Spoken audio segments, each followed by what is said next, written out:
Untuk mendukung belajar bentar, kalian bisa klik subscribe. Halo, selamat datang di Belajar Bentar.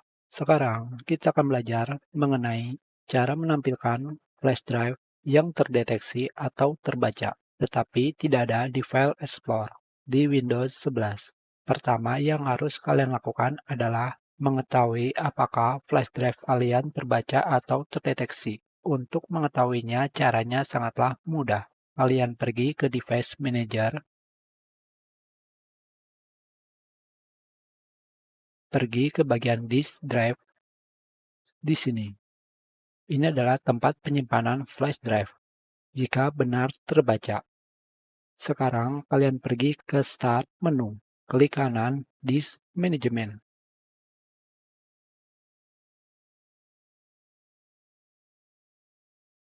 Kalian cari flash drive.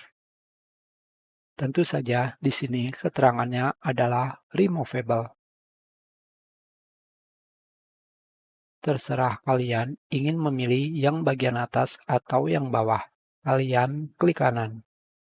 Selanjutnya pilih Change Drive, sama saja.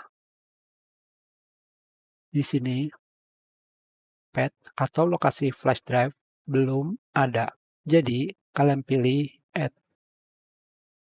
Selanjutnya pilih ingin lokasinya di mana. Misalkan di N. Kalian pilih OK.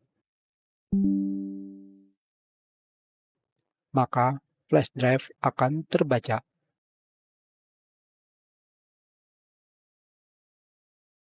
Hanya seperti ini saja. Kita sudahi pelajaran ini. Terima kasih.